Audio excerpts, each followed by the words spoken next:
naiknya pakai basmi. Bulan Ramadan, bulan yang suci, mari kita isi dengan salawat yang tak henti-henti.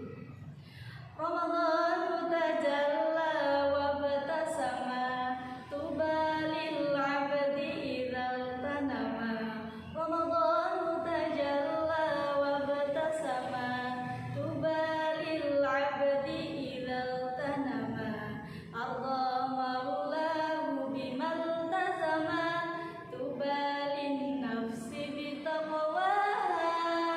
Ramadanu zamanul barakati, Ramadanu zamanul hasanati, Ramadanu zamanul barakati, Ramadanu zamanul hasanati. Bismillahirrahmanirrahim. Assalam qabla kalam, wal kalam bil ibtisam, wal ibtisam ramzul Islam, wal Islam dinas salam. Assalamualaikum warahmatullahi wabarakatuh. Innal hamdalillah nahmaduhu wa nasta'inuhu wa nastaghfiruh wa na'udzu billahi min syururi anfusina wa min sayyiati a'malina. May yahdihillahu fala mudilla lahu wa may yudlil fala hadiya lahu. Asyhadu an la ilaha illallah wa asyhadu anna Muhammadan 'abduhu wa rasuluh. La nabiyya wa la rasula ba'da. Hadratil kiram, para alim, para ulama, segenap dewan juri yang saya hormati, serta rekan-rekan virtual yang saya banggakan. Pertama-tama, marilah kita panjatkan puji syukur kehadiran Allah Subhanahu wa Ta'ala yang telah melimpahkan rahmat serta hidayahnya kepada kita semua, sehingga pada saat ini kita dapat mengikuti lomba kultum ini dalam keadaan sehat walafiat. Salawat serta salam semoga selalu tercurah limpahkan kepada sang kekasih Allah, berpangkat Rasulullah, bertitel Habibullah, putra Abdullah, buah hati Aminah, yang tak lain dan tak bukan, yaitu Habibana wa Nabiyana Kanjeng Nabi Muhammad sallallahu alaihi wasallam. Pada kesempatan yang mulia ini, saya akan menyampaikan sebuah pidato dengan tema semangat belajar dan berakhlak baik adalah bukti cinta tanah air. Sahabat-sahabat sekalian, kenapa kita harus cinta tanah air? Siapa yang tahu?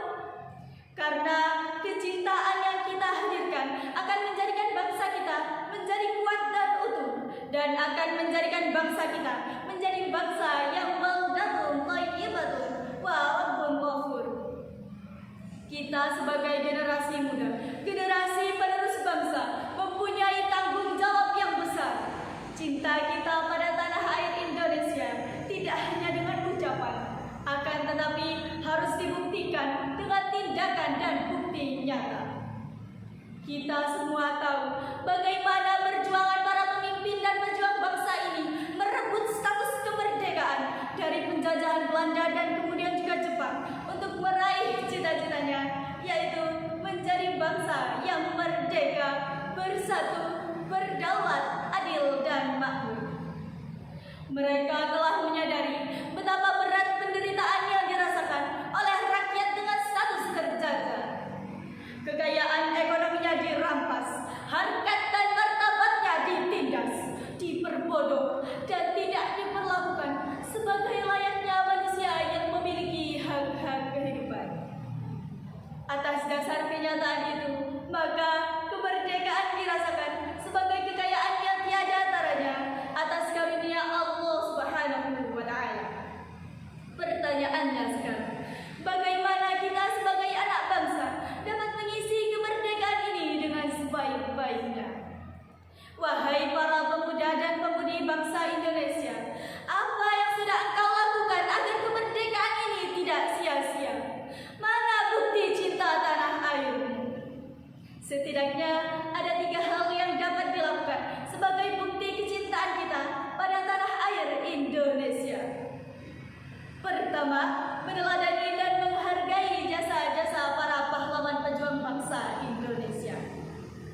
pahlawan merupakan orang yang berjiwa besar, sangat berjasa terhadap bangsa dan negara serta masyarakatnya.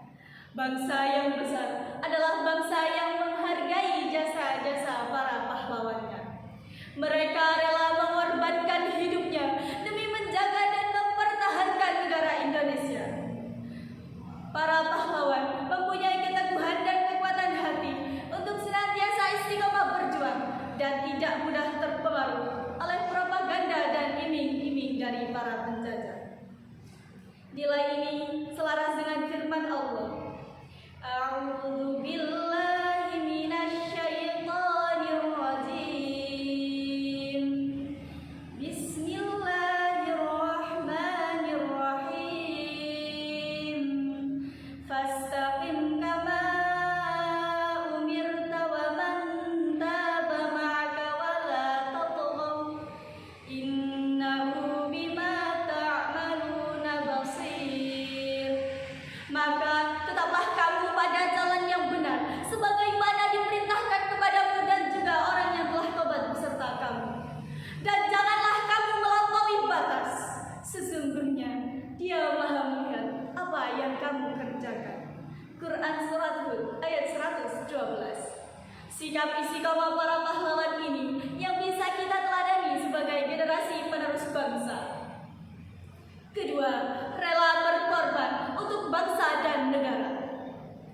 Kemerdekaan bangsa kita bukanlah hadiah atau pemberian dari Jepang maupun Belanda, akan tetapi atas berkat rahmat dan pertolongan Allah Subhanahu wa Ta'ala yang ditebus dengan cucuran darah, keringat, dan air mata. Kita sebagai penerus perjuangan para pahlawan di era modern yang serba canggih ini, banyak hal positif yang dapat kita lakukan demi kepentingan bangsa dan negara. Bukan sikap ego pemuda yang hanya memikirkan kesenangannya sendiri, kepentingan sesaat yang tak bermanfaat. Ketiga, mempertahankan kemerdekaan dan mengisinya dengan semangat belajar. Sebagai generasi muda, kita harus memiliki semangat juang yang tinggi serta tanggung jawab penuh terhadap kelangsungan agama, nusa, dan bangsa kita yang tercinta ini. Orang kampung saya menyatakan bahwa the young today is the leader tomorrow. Pemuda hari ini adalah pemimpin yang akan datang. Hal ini juga disampaikan oleh Syekh Mustafa Al-Ghulairi dalam kitab